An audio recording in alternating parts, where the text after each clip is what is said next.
Welcome back, everyone, to the FloTrack Podcast, FloTrack at gmail.com. Back on our regular Monday morning slot, things thawing out here in Austin, Texas. Gordon, I looked at the boil water notice for the city of Austin, Texas this morning. I still need to boil my water, but if I'm not mistaken, your house is all good at this point. Is that correct? Oh, I don't know. Is it? Looks like things down south on the east side, you were okay. I missed it by a couple blocks, and then everything south of me, closer to downtown, where you're at, looked to be good. So I think if you run your water for a minute in each faucet, make 3 things of ice, dump them out, I think you're good to go. I'm still TBD. 3 things of ice? Yeah, which is tough because my ice machine is weird. Like, I don't know how you do 3 things of ice in mine, because I can't get to it. I can't access it to get it out and dump it. It's behind almost lock and key. So, hey, I'm just fortunate that here's the thing, coming back to normal a little bit. Don't tell me you drank the water the last couple days. You did, didn't you? No, I brushed my teeth a couple times, not thinking about it. I think I'm fine. I haven't grown an amoeba in my stomach yet, so I think I should be fine. Yeah. I mean, I think the odds are, if one mistake of drinking it isn't going to kill you. That's the odds. I just didn't want you pounding water after your tempo. No, I wasn't run pounding on water. Saturday. I wasn't doing that. Good. I wasn't pounding water. So again, we were not able to travel to Las Vegas last week to take in the Battleborn Collegiate Classic. Those of you who listened to the show on, was that Thursday, found out when I did live. Obviously, we were bummed to miss it. And then I see the results, and it was obviously a compelling race as we thought, which is why we wanted to go in the first place. But even more interesting, I think, than I thought, with the emergence of New Mexico on the women's side. Obviously, some unpredictable results on the men's side. What was the first thing that jumped out to you when you saw those results? Well, I think starting on the men's side was the fact that Luis Grijalva got 4th. And we, up until that moment, we were thinking Luis is the favorite, even against a Mance or Wesley Kiptoo or Cooper Tier if he comes back from indoor season. I don't know if this performance, though, shakes my confidence in him, because I think when you get 4th in the race where your teammates are going 1-2 and you know you have a teammate right behind you, I think there's not as much on the line. So, like, finishing 4th in this race isn't that big of a deal. I mean, there's times when, Chesrak would finish like 3rd or 2nd in like a regional meet, right? And didn't mean anything, right? So I think it's because he just hasn't raced in a while. And the fact that we saw Nico Young and Abdihamid Nur up front push the pace. They all ran like 30 seconds faster than the previous time they were there. I think NAU for sure has 3 guys who could all now finish top 10. I think Abdihamid now is not just saying, hey, I could be your 25th placer. I think Abdihamid, you could argue, could finish 10th. And if you have Luis, Nico, and Abdihamid, 3 in the top 10, that's going to be pretty hard to beat. Yeah, and another great race for Nico Young. He finishes 2nd again, but if anybody out there thought the first one was beginner's luck, which does not exist in distance running, but if anybody had that notion in their head, this is legit. This is for real. Nico Young is going to be he said he thinks he can get top 5 this year in the NCAAs, and that's not a presumptuous statement to make. I'd be a little concerned about Grijalva, but in the aggregate, I'm more confident about NAU. Like, I know last time we went to Las Vegas, you presented them with the trophy at the end of the meet for nationals. I think I might have been tempted to in this situation. I wouldn't have done it, but to me, two results stand out, and it's not from the first 3, although those are mighty impressive.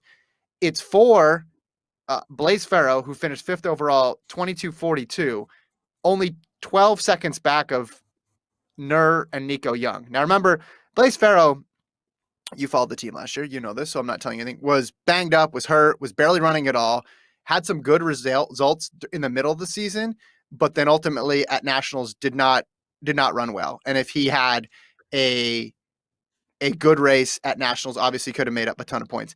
The fact that he's only 12 seconds back from those guys is huge. And then you drop down to their number 5 guy on the day who finished 8th in this race, Brody Hasty, 23-23.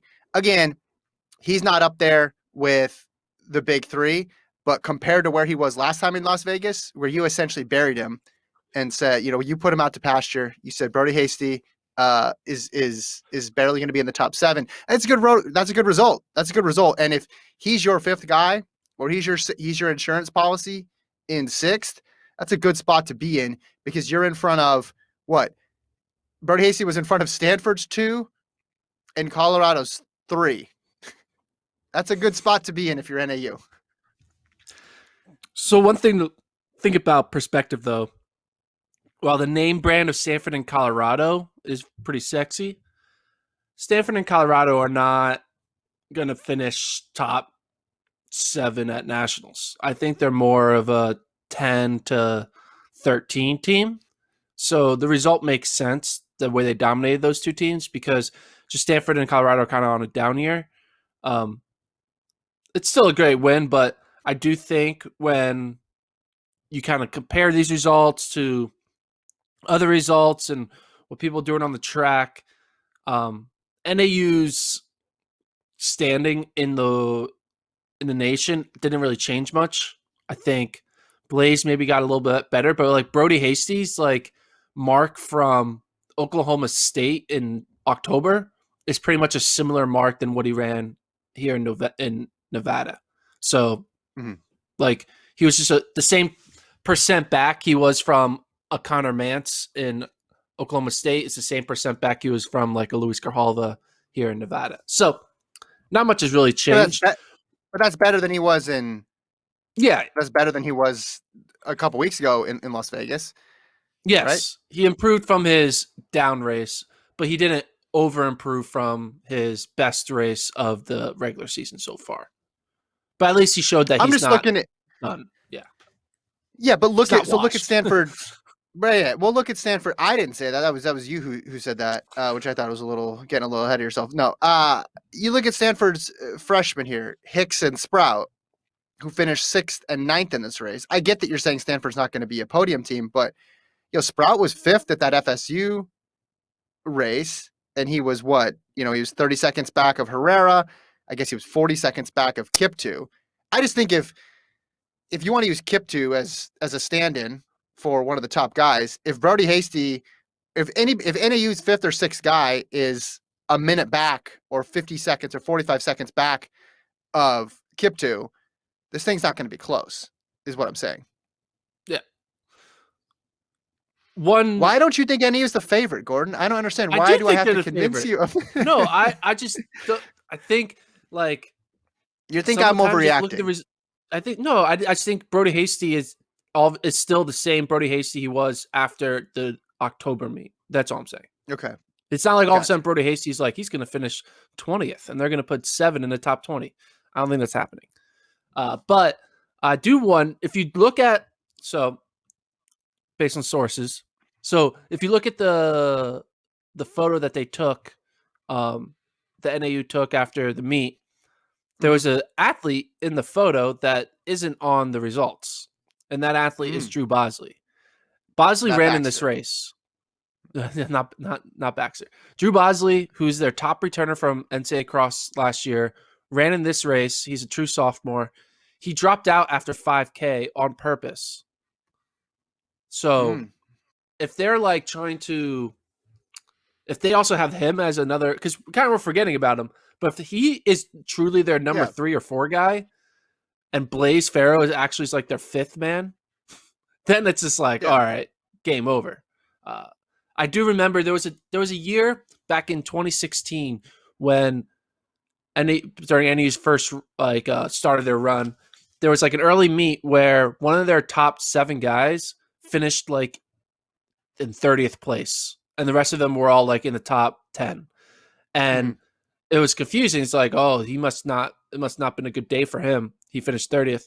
But it turned out that athlete, I think it was like his name was like Nathan White's.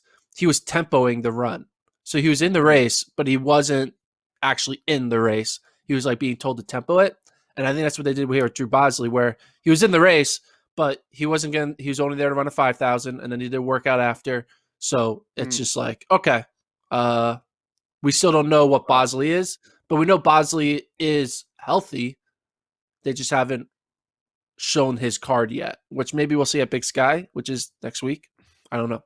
But yeah, it's another body that, hey, NAU, they're not thin by any means. They got a lot of depth.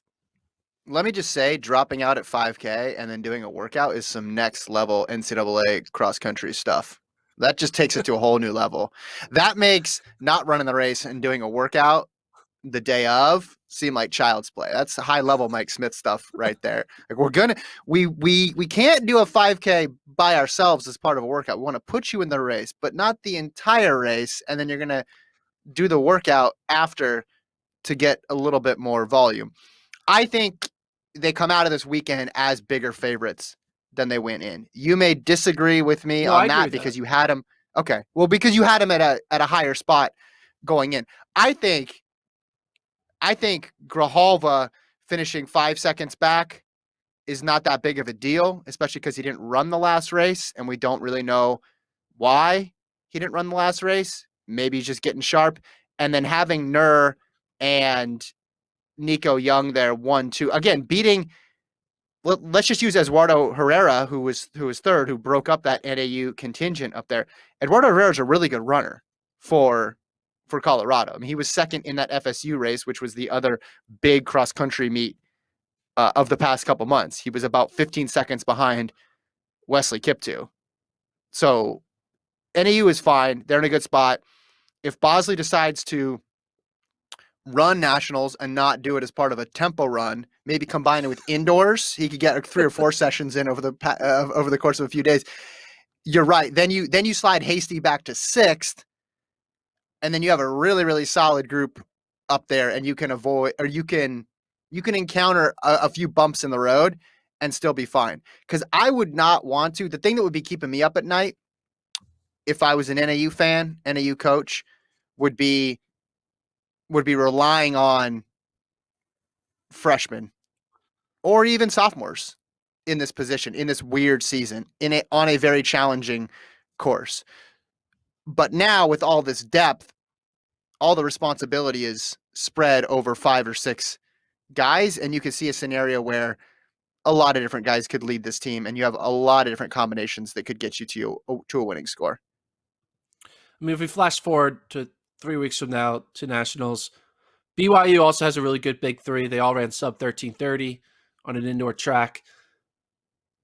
You could argue BYU and NAU cancel each other out after 3, and really it's going to be whoever has the best fourth man. I've said this, like 20 out of the past 22 NCAA championship teams, their fourth runner was the best fourth runner compared to anyone else among the other 30 teams. And so if Blaise Ferro beats Clayton Shumway, NAU wins. If Clayton Shumway beats Blaise Ferro, BYU will win. It just comes down to that. And so, yeah. But it's interesting though. You mentioned it before where Abdihamid Nur, you're not thinking of him as a top 25 guy. Now you're thinking of him as top 10. Yeah. How many teams can say that where you have 3, maybe even 4 people who on a good day could finish that high up? And they're not all going to do it on the same day. Sure. And that's it. But even that's a 13:29. That's a stretch though, right? That's a really, really good day for him. Yeah, but also be a really good day for Abdihamid. Yeah, but I mean, he's winning these races. He's winning. I mean, we saw Garnica run in Las Vegas last time. I mean, he was in the mix there, but you'd obviously put Young ahead of him. You'd always put, you put his 2 teammates in front of him. You got to figure Kip too. Like when you total it all up, and again, they're not all going to have their best race on the same day, but if 4 of them or 3 of them have a chance to finish top 10 and 1 or 2 of them do it, you're just at a massive advantage in the rest of the field. We got an email, speaking of which, about the top 4 thing. Someone fact checked you on this. It says, you talked about the 4th man. This is Kevin, not me. Being a good predictor, how do you have Washington ranked so low when their 5th man beat BYU's 4th man in the 5K last week, all while they had a guy break the NCAA 1500 meter record in a different meet? Boom. First of all, Sam Tanner, great athlete. Doesn't mean Sam Tanner is not projected to be a top 10 cross-country finisher. So just because you have a 334 1500 meter run on your squad doesn't mean he's a top 10 cross. I mean, Sam ran cross last year and finished like in the hundreds or 200s. So even so we do that. And then also, it's not like the rule applies to nationals and nationals only. It doesn't apply to a random indoor 5K. And BYU, again, not every second place NCAA team has the second best 4th man. You know, not every third place NCAA team has the 3rd best 4th man. It's only the rule only applies to the winning team. If you want to be the winning team, you have to have the best 4th man. The rest after that, it changes. It's chaos, but it's just the winning team. Okay, so let's talk about the women. Where Stanford, they go 1-2, Ella Donahue, and then freshman Sophia Dudek. Taryn O'Neill was 3rd. We saw her win the last time we were in Las Vegas. Unfortunately, probably the last time ever we'll be in Las Vegas. Sad. Just sad. I'm still sad. But look, here's the headline. New Mexico wins it with 60 points with a 1-5 spread of 16 seconds. I think Joe Franklin and the gang, they took your rankings, they put them on a big old bulletin board in Albuquerque, and they started throwing darts at them just over and over again because they are now in the title conversation, Gordon, after scoring 60 points and only a 16-second 1-5 spread. That's remarkable. Yeah, Joe texted me after saying, "Can we move up from 14?" Smiley face. He said, "How you like me now?" I said, "Yeah, you'll move up." They just all their athletes were unknown, but now they're known, and now they'll move up. They'll be either 1st, 2nd, 3rd, or 4th in my rankings when we release them. Yeah. So New Mexico shows that they're now in the tier of we can win. Again, though, the thing that New Mexico doesn't have that BYU has, that Stanford has, that NC State might have, that Washington might have, is they don't have like 2 or 1 stars that's going to finish like top 10, right? Like Ava Cohen, what place did she finish in that race? 6th. How many? 6th. So how many seconds back was she from like Dudek and how many seconds back was she? 15 seconds back. 15. Yeah. So it's a lot. 15 seconds over a 6K. It's a lot. And then so they're going to be relying on just getting 5 bodies finishing between 25 and 50 and then hope that that's enough to win, which it might be because, like we said, this is going to be a high-scoring affair. The best team this year on the women's side is not going to score 70 points or 80 points. They're going to score 150 points. And you can get to 150 with a small spread that is in the 20s to 50s. And that would work. So it's going to be a weird race because New Mexico might win it, and the entire time you're watching it, you're not going to see a single New Mexico jersey on the screen. And you're going to be confused. Right. You're like, I see 2 BYU come across. I see an NC State. Okay, there's a Stanford's top 2. Yeah. And then you don't see New Mexico until 25, and then all of a sudden you're like, wait, New Mexico won? And I think that could be the result we get. Is Washington a title contender still? Yeah, they still have yet to run their number 1 runner, who is Melanie Smart, who ran in the December 5K at the track meet. She ran like a 15:40 something. You throw her in, they get good. Now, Washington, it's going to take a little more work for them, but they're in that conversation. The conversation is going to be BYU, Stanford, NC State, New Mexico, and Washington. That's that core. 5 teams. if Arkansas is wild all of a sudden and the meet results are just crazy, Arkansas could sneak in. Alabama could sneak in. But those are the 5. BYU, NC State, New Colorado Mexico. you're putting No. out? Yeah, they're not. Okay, Colorado's a no. Boise was 4th in this race with 101, and NAU was 3rd and 100. 100. So 2 points separated NAU, Boise, and Colorado, but you don't have any of those teams as national NAU, title I actually contenders. have like top 10, which is wild for the women. I mean, 2 years ago, they never made the meet for like 10 plus years. And now then they make it, and now they're potentially top 10 team. Okay, yeah, so there's really just 5 teams. 5 teams. Okay. I think it might be down to 3. I think it might be down to 3. New Mexico, BYU, and just NC State because we just don't know because we haven't seen them. I'm going to keep them in there. I know I was the Stanford cheerleader on here, but it's getting down to it. There's one more meet until nationals, correct? They have conferences, and you that's don't believe it. in Lawson anymore. Well, so Donahue and Dudek are solid. They go 1-2 in this one, but then a decent gap back to Haymack in 13th, and then another 10 seconds to Lawson in 21st, and their 5th was 48. Aubrey Roberts, who I thought would be higher up, was 21:17. So she was basically a minute and a half back as their 6th runner. I don't know if they have any other people that they can run. I just contrast that to, let's just look at BYU. For example, we talked about New Mexico. Let's look at BYU. You know what you're going to get with Whitney Orton. Even if she has a bad day, she's going to finish top 5. Anna Camp, you think is a top 6 runner in the nation because you have a ranked 6th, and she just ran that fast 3,000. She ran like 8:54 or 8:52. Yeah. They have a solid 3 and 4. We saw them in Las Vegas with Frentaway and Holiday. And then really it's just, do one of those other women there figure in and can they get a 5 by committee? I don't know if anybody's jumped out yet, at least to us, to the outside to see. So they, to me, look like solid. Like they basically have what Stanford has in 1 and 2, and then a lot more consistency through the next couple runners. NC State, again, like you're going to get something good with Steelman, and they have a lot of pieces behind that could make up a 140-point team. And if you're saying 140 is going to win it, then that opens things up.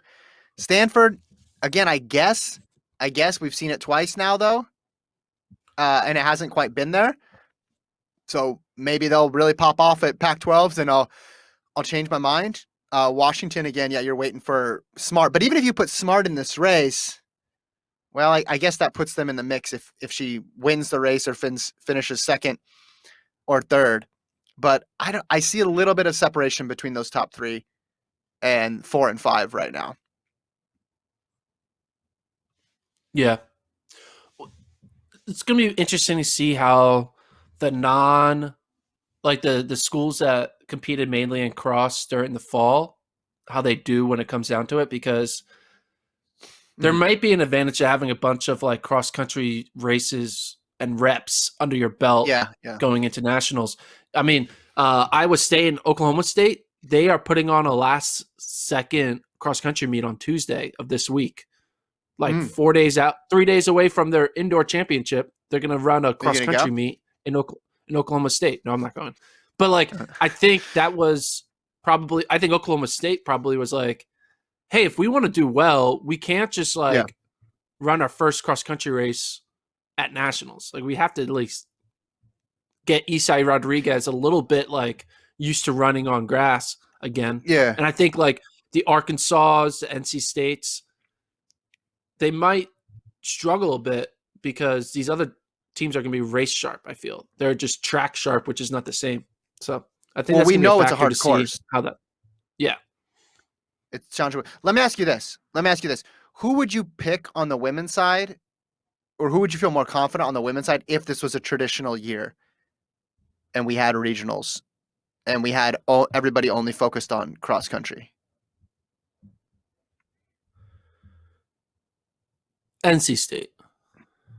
Okay, and then who does this sort of we're in a little bit of a chaos scenario right now. who does the chaos scenario favor, do you think, the most? Not necessarily who's going to win, but who is served best by it? Say BYU. Yeah. No, New Mexico, because BYU is doing a little bit of indoor, so it might mess up their feng shui. Yeah, and well, and with New Mexico, you could see, because the year is so weird and because the score is going to be so high for the winner, you could see, like, as you mentioned, their first runner doesn't come in until 20 and they somehow win the meet, or 25 and they somehow win the meet, just because it's not as deep as we thought it was, or this person decided to focus on indoors. All these strange occurrences could lead to unexpected results, because you're right. I think in a traditional year, you did that analysis of 1 through 5. I did the analysis of the fourth runner. I looked one year, and even though it is a team sport and 5 score, there's a limit to how far your number one can drop and still win. Just history tells us that. I don't think the men have ever. I'm trying to pull up the article right now, but yeah. So since they went to, let's see, this goes back to 21 years, right? The lowest a championship team has had their top finisher finish, I believe this is correct, is 10th. That's the lowest it's ever been. And the average is 4.1. What was how low? What was that Oregon Michigan year? That was, you're talking about 2016? Yeah. Yeah. So okay, this is Oregon's one. And this is points, right? So this is the raw score. So it's not the actual placing. Oregon, their number one was 4. They went 4, 9, 16, 47, 49. They scored 125 and they won by 1. Yeah. And then in 2013, Providence scored 141. In 2011, Georgetown scored 162. But Georgetown had Emily Enfeld there scoring 3. Providence, their number one runner, scored 5. 2007, Stanford 145. 2006, Stanford 195. Gordon 195. But they went the score of that 3, 27, 45, 58, 62. Their fifth scored a 62. And they won by 28 points too. So the second best team was in the 210s. There's been some high scores recently. So it's pretty interesting. The men, a little bit different story on the men. I won't get into the men. Well, I'll say the average number one for the men is 3.77. So the lowest men's winner, 10th. Individual scored 10. That was the 2007 Arkansas team.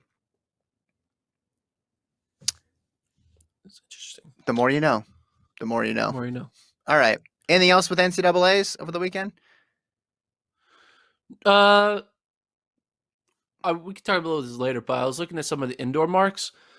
Mm-hmm. Guess what the 12th, it's kind of hard to run a fast DMR during conference. So typically most of the conference, most of the DMR marks are kind of set in stone. Check out what the 12th, what do you think the 12th best DMR time is this year? For the men? Yeah. Dude, I got to admit, I struggle when it comes to DMR times. Okay, so typically 10:05. 9. No, it's not that bad. So typically to qualify for nationals, 5 years ago, you could get in with a 9:32, but the past 5 years, it's been you need to be 9:30 or faster. So not 10:05. No, this year, Virginia could get in with a 9:48. And then Pittsburgh can get in with a 9:40. And I was like, 9:48, that is slow. There's teams out there who can get in to this meet if they wanted to, if they tried. Mm-hmm. I don't know. Yeah. I just think that like it's kind of wild that if because of this whole situation that we're going to see a 948 DMR squad go to nationals. Like it's insane. I thought a lot of them were going to run at JDL, but they didn't end up running at JDL because a couple months back, we still got there was a few, but ran. on the women's side, I thought Stanford was going to go there, and then they end up running cross country instead. I think there's some teams that have made some choices. That seems pretty clear, and they don't have crazy amounts of depth to spread around, so they're having to focus on one season or the other. Yeah. It is going to be interesting looking at like these conference championships that come up and how like the points are skewed. Like we already seen it at Conference USA this past weekend. Charlotte men went 1, 2, 3, 4, 5, 6, 7, 8 in the 3K in their conference. Because that's called like a sweep. It's called a sweep. Because UTEP didn't even show up. I'm sure Middle Tennessee State was like doing their own thing, whatever. But like it's kind of hard to do that, but I think that we're going to see a lot of that type of stuff happening in these conference championships where, like, is Notre Dame going to show up to ACCs on the, like, Yard's not going to run the mile probably. Are they going to do it? Like, you're going to see all these schools, like, have all these opportunities to, like, score points that they would never have had because their star distance runners in that conference aren't going to be running. Mm-hmm. So. Yeah. So we have not much left in in either season, right? We essentially have conference weekends, and then we're going to nationals, and you're picking all the teams that get to go for cross country, which is a lot of responsibility. I wish I could pick. I would actually pick it correctly. Are you doing the first 4 out yet? You need to do a first 4 out. I had the first 4 out on there. Okay, good. So if people want to see it, what's it called? Excitology? Excitology. Yeah. Mm-hmm. I mean, I'll probably update it again later this week, but as of February 11th, I have the locks, the likely invites, the last teams in and the first teams out for men and women. Is Oregon in for the men? Yeah, I have them in because I just assume that they're going to run Pac-12s. And then if you run your guys at Pac-12s, they're going to finish top 5. So yeah. So Pac-12s is not this weekend, but next weekend? Yeah, so this upcoming weekend is indoor champs, and then the weekend after is cross-country champs. Just the way drew it up. And then you have, okay, so just to look, so that would mean, Saturday the 27th, indoor, then the 6th would be cross, and then that following Friday, Saturday would be indoor, right? Indoor. NCAA's with 12th, 13th, and then we're getting down to it, which is why teams that ran poorly or underperformed this past weekend, I'm a little more cautious about picking them than I would in any other year with a random midseason meet. I mean, we're 4 weeks away from this would be a win in a regular season because conference is 3 weeks out usually. Yeah. We've seen some turnarounds. We're past the pre-nats phase of the season. Yeah, for sure. And I guess you see some people come on late and debut and have a fine season. My feeling though is because there's been such a long layoff, if you're not racing yet, there's got to be some issue. Because wouldn't you want to be out there racing? You haven't had an opportunity to race in forever. It's not a typical, their outdoor season went a long time, so we're going to wait to debut them in cross until conference. And then they come out and they're fine. They tempo their way through regionals, and then they run well at NCAAs. I just think we'd see people at some point run well. Do you have that same assumption? Am I off base? No, yeah, I would agree with that. I would agree. Okay. All right. Let's move on. Let's talk pros. The 10 took place in California on Saturday night. People going for 10,000 meter standards. And surprise, surprise, Gordon. They got him. Let's start with the women here. Elise Cranny, 30-47, wins it. Outkicks Krisha Schweizer down the home stretch. Ailish McColgan of Great Britain gets third. Emily Enfeld and Mariel Hall also get the Olympic standard Enfeld goes 31.08, and Mary Hall runs 31.21. Let me start with Cranny. Nobody's stock has improved more in the past year than Elise Cranny. She breaks 1450 in the 5,000, then she moves up in distance, runs 30.47. There's going to be a lot of women with the Olympic standard for the Olympic trials. So just having the standard isn't a guarantee that you're going to make the team, or makes it very likely that you make the team, as it's been in years past. But man, you look at what she's done coming out of Stanford, where she was really good for a long time, but never got an individual national title. Even going back to high school, great in high school, but was in a really good class and was overshadowed a bit. Now she just seems to be coming into her own, and she's a threat now, Gordon, to make the team in either the 5 or the 10. Just a remarkable rise for her over the past year. So that mark, is that the third all-time mark that she ran? She's the third fastest woman. There's multiple. US. Yeah. What's your reaction to that? That Elise Cranny, do you believe Elise Cranny is the third greatest female 10,000 meter runner in U.S. history? Well, no, because I don't base it just on times. You have to win medals and things like that. I believe she's the third fastest because I believe the clock was accurate. Shalane Flanagan's run faster than that several times. Molly Huddle, of course, has the American record. Yeah, I mean, if they're beating Krisha Schweizer, who's 14:20 in the 5K, then you're pretty dang good. She's legit. She's definitely legit. And I think it's interesting, though, because she kind of did to Schweizer what Schweizer had done to Houlihan when you go back to that indoor 3K when you lost your mind commentating in BU right before things got shut down. Like, you just constantly see one-upping in that group with Bowerman. It's like someone sets the bar and they seem like they're unbeaten, and then the next person unbeatable, and then the next person comes through and manages to do it. The question I guess I was asking from you is like, there's something about these fast times that just seems a little off, and not in a nefarious way at all. And not even in a shoe tech. Are you doing shoes? Not are you doing shoes, Gordon? No, not shoes. Please either. don't do shoes. I'm not even too early to do shoes. I'm not even thinking about shoes. They could have been doing it barefoot for all I care. Okay. There's just something about the past 2 years that the Bowerman athletes have been handed or given, or the opportunity, that has never happened in the history of the sport. And by that opportunity, I mean they have been given the ability to basically create their own track and field federation. The Bowerman Track and Field Federation. Yeah. Where they are members of the Bowerman Diamond League, where all their meets are Bowerman sanctioned, with the Bowerman approved pacers, with the Bowerman approved dates, Bowerman approved locations, approved, right? Yeah.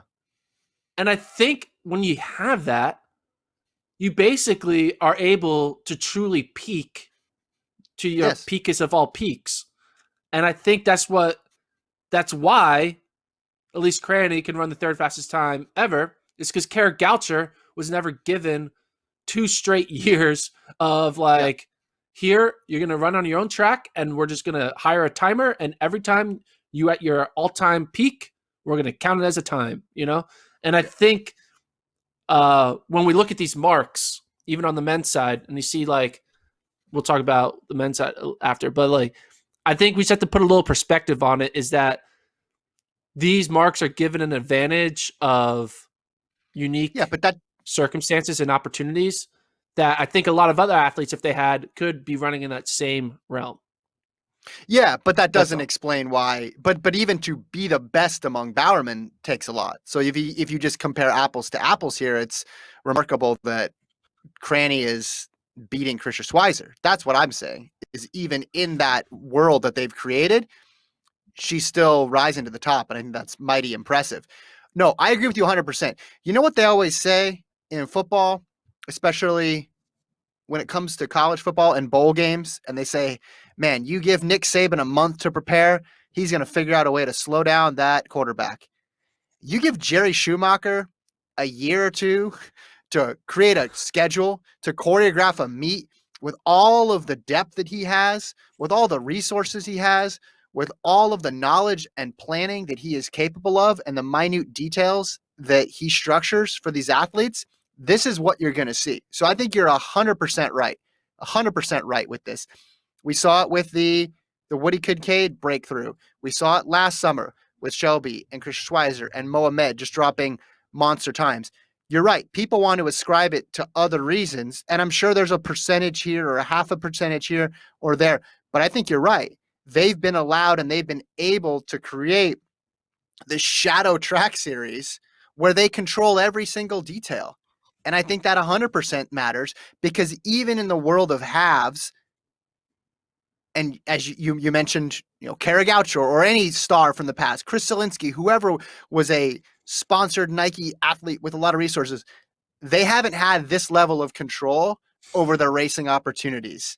And they haven't been in a group that's this deep that is able to provide what they can provide. Sean McGorty paced through 8K perfectly in that race, right? On the women's side, Vanessa Frazier then set it up for Courtney Frericks. Right? You're getting a silver medalist in the steeplechase. She's not worried about the steeplechase, right? She's being a great teammate, and she's taking them there through 6,400 meters, and then they have so much depth to work off of.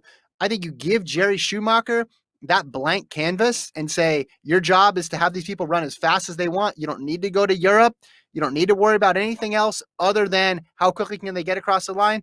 This is the result. Yeah, you don't need to do like check-in at the clerking tent. You don't need the pressure of like fans screaming or whatever. It's just like, it's just, well, and that's why. And it also kind of gave me a thought. Could this backfire? In terms of they're not race ready? Yeah. Like when they go to the trials, all of a sudden we'll see. They've been getting in the habit of 2 years of just like, this is how track meets work. It's just like Jerry world. And then now when you're at the Olympic trials and you don't get to control anything. Yeah. And yeah. Do you think that, I mean, Shelby's still going to be Shelby, right? But like, yeah. It could be a factor. It could be like if I were, I mean, maybe Jerry's thinking about this, but you have to think he's going to have to be like, hey, we can't just do this all the time until we get to the trials. Right. We have to at least throw in a couple meets of, you don't know the pace, you don't know this, you don't, it could go slow for no reason. You just have to be prepared for that. Well, I think that's what he's going to do, because now he's knocked off all the times that they need at this point, correct? Pretty much everybody who is a threat now has the standard for the most part. And now you reset, and now the focus changes to racing. But I think your point was spot on. And that's why when you hear, it's 100% the shoes when there's this big race, or 100% something else, I just think there's more to it than that.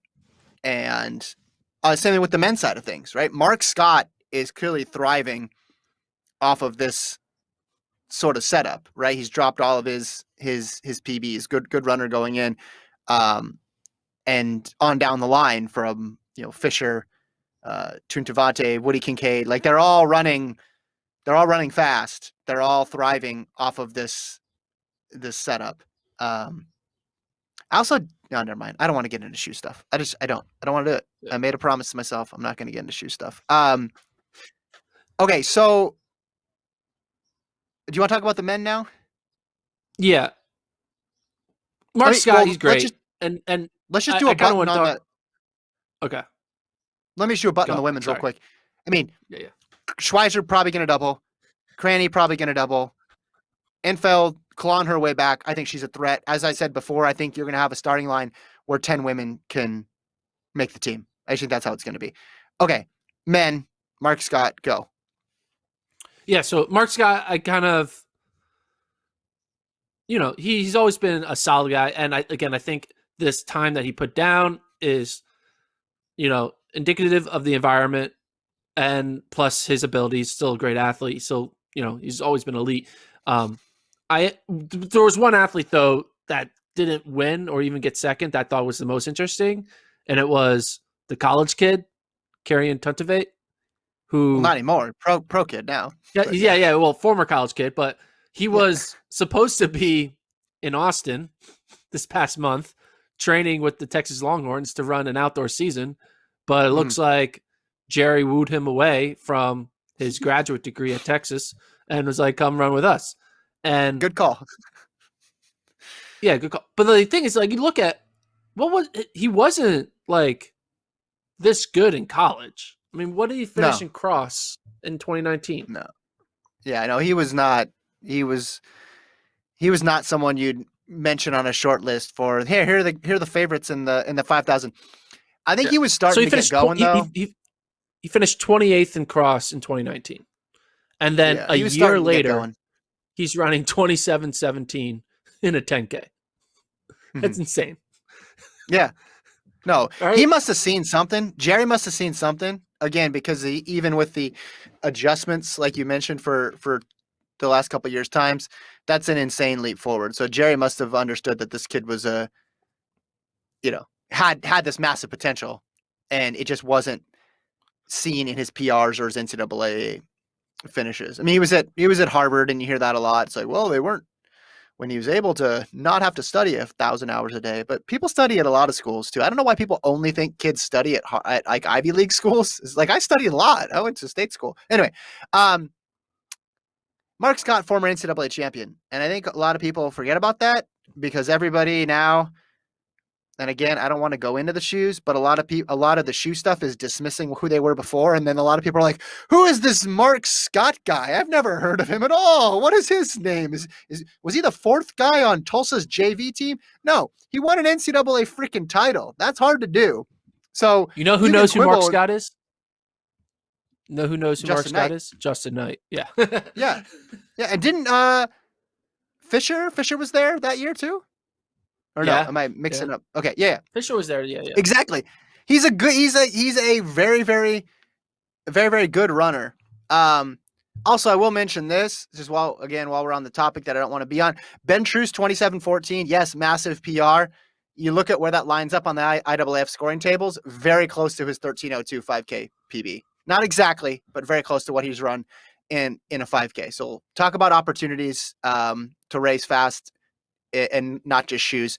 Yeah, Fisher probably has a better chance in the 10 than the 5. Kincaid, not sure. True now has a path forward to the Olympics. And Tuntavate competes for Thailand, so we'll see him in the Olympics. Mark Scott we'll probably see in the Olympics. I'm not sure how Great Britain is doing their selection this year, but I'm assuming he'll be there with Mo Farah. And Gordon is Googling. Googling, folks. Also, the reason why we saw these fast times, the world standard in 2019 was 27:40. If that was the standard for the Olympics, was 27:40, Mark Scott probably would have ran 27:30 in this race. Yeah. He would not have run 27:10. He would have ran 27:30. We're basically seeing just Jerry, you run to what you need to. And what they needed to do this time was 27:20. What's the standard? 27:28. Yeah. Yeah, 27:28. I was at that Peyton Jordan meet. Would have been 2019 when True ran the 10K. The pacing got all kind of wonky and he missed the standard and was basically kind of frustrated. And he's like, well, I'll just focus on the 5. And he did. And he made the world team again in the 5. True's been good for a very long time. 10,000 meter opportunities are really hard to come by, which is why when you get on Twitter and your first tweet after this is, how does someone improve 42 seconds in 3 years in a 10,000? You actually have to look at context and dig a little deeper to figure out how many times they got to race and how many times they got to race in opportunities like this, which are super rare even in meets like Peyton Jordan, because again, you can't control everything in Peyton Jordan. If this was Peyton Jordan, Sean McGorty would not be pacing you for 8,000 meters. Sean McGorty would be entered probably in the 5,000 that happened an hour before. And he's not going to be able to go run 27 mid for 8,000 meters. The lack of context here from people who are fans of track and field is a bit startling. And again, I'll just say this. He's a minute away from the world record. So this is not ruining anything. I don't know why people think this is just like they're running so fast. I don't know what the times mean anymore. In 2010, I believe my colleague, your colleague, Ryan Fenton, called Chris Selinsky running 26:59. Did that not happen? That happened, correct? That was 11 years ago. That was 11 years ago. Another guy in his mid-20s from Jerry Schumacher's group ran 11 seconds faster. I don't think people were saying times have lost all meaning. What is the point of this? I don't understand. And also, and again, this is for real. This is my last point here. I saw some other stuff out there about how people will tune out times because they'll get too fast, which totally runs in contrast with how humans consume sports, which is they get more into it the more world records you see or the more all-time performances. Why do you think people are so interested in, Michael Phelps or all those other top swimmers, Olympics? It's record after record after record after record. Shelly-Ann Fraser-Pryce. If Shelly-Ann Fraser-Pryce had a super duper shoe that had her run 10.3 in the 100 and she broke the world record in addition to all of her gold medals, right? There would be more people talking about Shelly-Ann Fraser-Pryce, not fewer people talking about Shelly-Ann Fraser-Pryce, because that would be another thing to talk about in addition to the fact that she's won so many gold medals. So the records, you may not like them as a purist, and you may think it loses, it starts to dilute it. But I think the average sports fan, or even the track fan who dabbles in and out, gets drawn in by records and fast times because it's exciting to say you saw something that was the fastest ever. So it's just a strange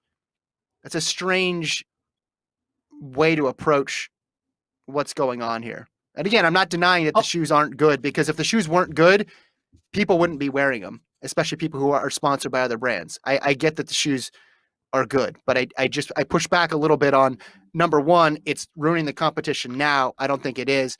And number two, that it's making it less interesting to watch these races.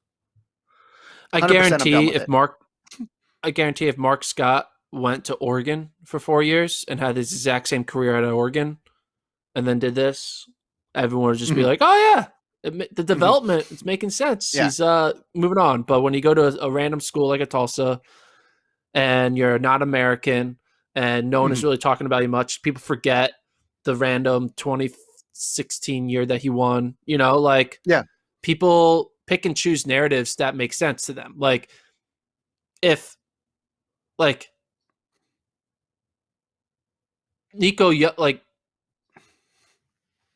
Nico Young runs, it's going to be looked differently than when Abdi Hamanur runs, right?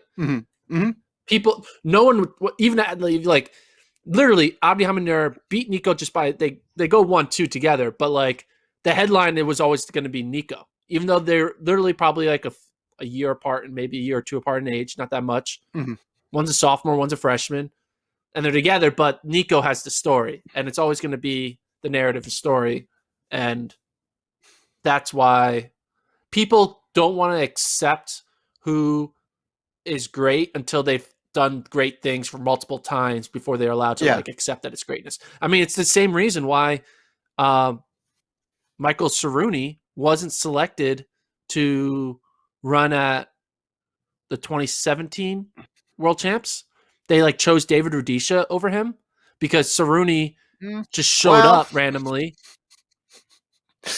In their defense, David Rudisha gets passed. No, but Rudisha didn't even run. Oh, I know, but that's a little bit different than blending together Nico Young and Abdi Hamanur. Yeah. No, but what I'm saying is, Saruni goes and gets second at the Kenyan trials, Right. but no one in the Kenyan yeah. Federation knew who he was. They're like, oh, what is Yeah. this? No, we need to go with the already known. Right. And then they pick two guys who end up scratching. And then Saruni's like, now years later, look at Saruni. He just ran 145 easily at the ATL meet. He's one of the best guys in their country, but they didn't want to accept him until he was like a known commodity, you know, because they were ignoring his UTEP results. And I just feel that's what people do. Some like, people we just forget about Mark Scott because he wasn't in the U.S. collegiate system the right way as being part of like Oregon or something. So that's all I'm saying. Yeah, and it's funny though because you go look back at his results. There's a lot of years he finished second at the British champs, so you'd figure people at least over there would recognize this runner who was showing up to the national championships and running well. Doesn't make a ton of sense to me. You mentioned American Track League. Heather McLean putting together a nice indoor season. Gordon, I think she's a dark horse 1,500 meter contender. She ran 2 flat 53. That's 3 wins for her indoors. We also saw Allison Felix come back 20:59, and Jalen Slade. Remember this name, Jalen Slade, 20.62, broke Noah Lyles' high school record in the 200 indoors. 2063. Who's the kid who went pro? Isn't there another kid who went pro? Arian Knighton, Jalen Slade. Maybe a little Norman Lyles? A little Norman Lyles redux from 2016. Here we go. Yeah.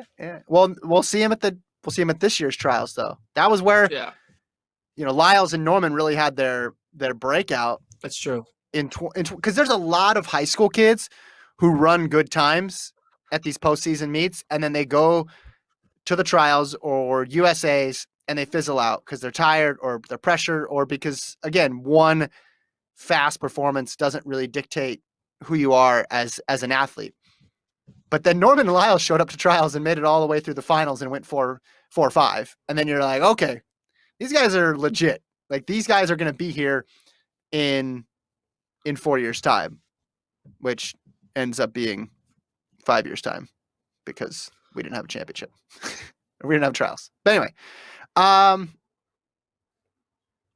okay. Anything else from you mentioned Saruni from the American Track? Yeah, he ran 145 easily. So don't forget about him. He's going to be good. Do you think he was motivated by the fact that Elliot Giles passed him for number 2 all time indoors in what was a performance that people had to say that? Okay, he didn't know. Right. No, I don't think he cared. He's like, whatever. It's okay. Cool. When are we doing this pod again? Because for those who don't know, I'm actually hopping on a plane in like a few hours. I'm actually getting out of got a plane. I'm going back to Vegas. So I'm going to Flagstaff. I'm going to get a workout with a certain team. And then I'm going to go on Wednesday to the West Coast Conference Championships, which are in Vegas, which is the BYU, Portland, Gonzaga, San Francisco Conference, and get some coverage of that meet. That's on a Wednesday. They're doing a conference championship on a Wednesday. Isn't that weird? Interesting. Okay. So weird. So you're saying you can't, can't do Wednesday. So maybe we do Thursday, Friday this week? Monday, Thursday, Friday? Do Thursday. React to the Wednesday and Tuesday cross-country races because we do have Oklahoma State running a meet on Tuesday. So, so we'll go Monday. We'll try to go Monday, Thursday, Friday this week. So we won't talk to you guys for a couple days, but it'll be for a good reason. Gordon is hitting the road, getting to the bottom of who's fast, who's not fast, who's going to be fast, who's NAU's 7th guy. We don't know. We'll figure all this out. We'll find out. Yeah, maybe you'll update the rankings though this week. So you cross-country fans out there, stay tuned to the site because Gordon will have some rankings. Top 250. Top 250. Mm-hmm. See who's ranked 50th, 250th in the country. Yeah, or 212th, right? Don't sleep on 212. Yeah. They could have a good day, crawl into the top 150. You never know. Yeah. All right, we'll leave it there. Again, FloTrackPodcast@gmail.com. You can find us on YouTube. Subscribe on YouTube if you can. Leave comments there. I know last week was so hectic that we didn't get to them, but you can leave comments as well. You can also listen to the show wherever you listen to podcasts. Thanks to Alon for producing. We'll talk to you guys starting on Thursday. Wish Gordon well on his travels.